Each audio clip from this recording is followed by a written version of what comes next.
Francis Ngannou left the UFC at the perfect time.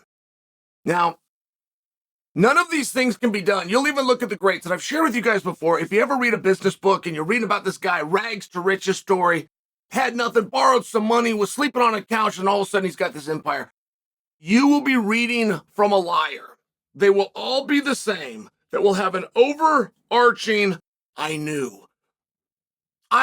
The world told me I couldn't do it, but I believed in myself, and I knew the market was ready. You'll always see this as opposed to worked hard, put myself in a situation, and things worked out. When it started working out, I worked even harder, and I created more situations. I share this with you because it can never be by design. It's one of those things that you can look back on. So I can't credit Francis and his team for having a great strategy. However, they did. Whether it was premeditated or not, a lot like the guy that writes the business book. He had rags and now he has riches. Like, even though he didn't know, even though he remanufactured that, it still happened. And let's juxtapose this. George St. Pierre, the greatest to have ever done it. And not only is he the greatest to have ever done it, he has the greatest career of anyone that's ever done it. How do we define that? Well, he won 2 belts at 2 different divisions. One time he won a world championship having never even been in that division before. Like, he didn't have a fight to get his feet wet, get used to the weight, introduce, prove to anybody that he belonged. A number 1 contenders match. He moved into a weight class and everybody there stood back and go, well, of course you get the shot. All of us. Not one pundit ever spoke up and said, hey man, George has been out a while. He's never done this weight class. Like, we got to have him a fight. Never. It was the exact same situation at a different time as what Jon Jones just did for a more recent example, where you've proven your worth and your capabilities to such an extent that even if you change weight classes, you're going to go in. Now, when I say that George was the greatest one, yeah, he did the co-division champion. That's true.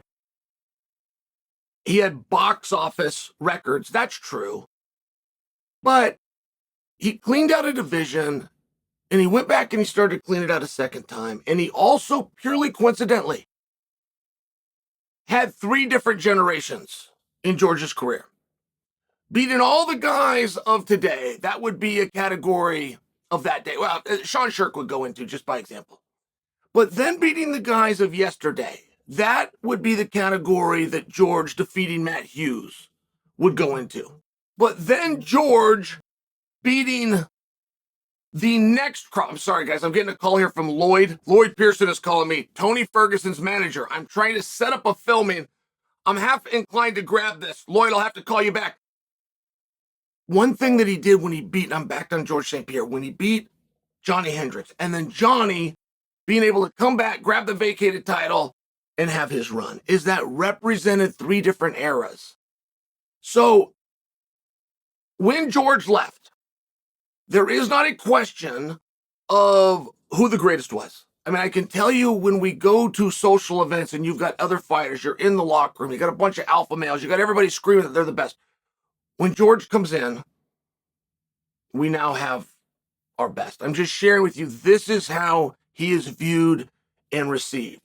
For the reasons that I just stated, some of which were not by design of his. He didn't plan to be 3 different generations of guys. He just planned to deal with the guy in front of him tonight. He didn't plan to go into a different weight class in a sold-out Madison Square Garden without ever having been in the weight in no contendership matches. He just kind of looked around, saw the landscape, and made his move. But there is no question when George left. There's just not a question. How awesome is that, right? Wouldn't you love that? Could you even imagine? Have you ever in your life been so good at something that anyone was there or around? It could have been something real small, your little class, your little 6th grade class, and you had something that you did, but that everybody in the class knows he's the guy, he's got a talent. I'm trying to pursue the same thing, and I don't have the same talent as him. Could you even imagine that? Francis is nothing like that. Francis is nothing like that, and it's helpful. Francis did not clean out a division. As a matter of fact, the guy, the big boogie monster in the room, wasn't even competing at the time. I'm talking about Jon Jones. And everybody knew that. Like there was an asterisk next to everything. And you look at Francis's great win, Stipe Miocic. That's a hard win. That's a hard night out. And he showed some massive skills and be able to come back and do that. But the final analysis is he's 1-1. They're even. It was one of these incredible situations that if you think you're insulting Francis by saying Jon can beat him or he didn't clean out the division, if you think you're insulting him, I would stop you right there and I would tell you, not only are you wrong, it's extremely helpful. Look, let's go back to the St. Pierre example. We all acknowledge his greatness. If St. Pierre was going to come back today, we would have a ton of fun in this sport, but he would not be returning to tie up a loose end.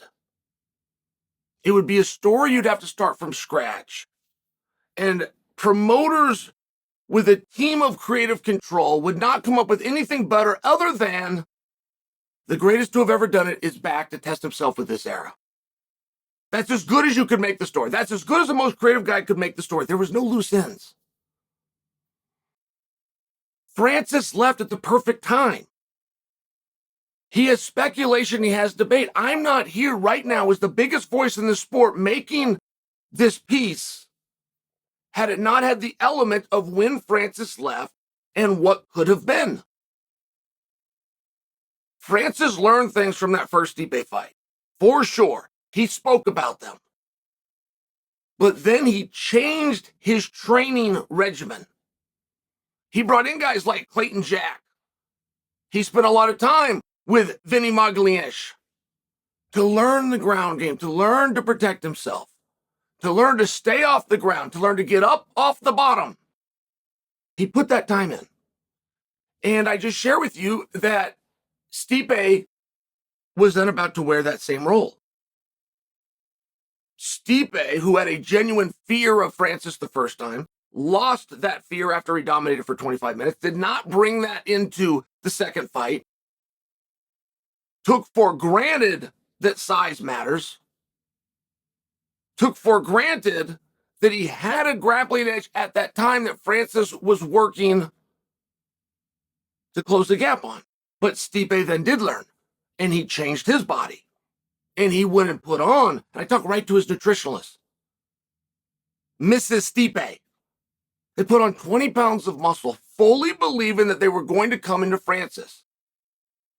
And we know how important that can be, right? Stipe Miocic against Francis Part 2. Stipe win at 233 pounds. To put that in perspective for you, when Jon Jones left the sport for 3 years to gain weight because he thought he was too small, he weighed about 233 pounds. I think 228 would be the exact number. So, to give Stipe that chance to see what he could do, very interesting storyline. And that's before we get into Jon Jones coming up. And then you go and you move over in to PFL. Well, there's nobody for him to fight. You know what? That's an incredible headline. If I'm at the PFL, I'm going to write a pretty big check if I can get that headline, and I can get it day after day, week after week, month after month. You're not insulting me. You're not insulting my roster. You're complimenting my newest signing. For one, point number two, he then goes and delves into boxing. I have not within my lifetime seen a boxer so heavily spoke about, who, by the way, has never won a boxing match.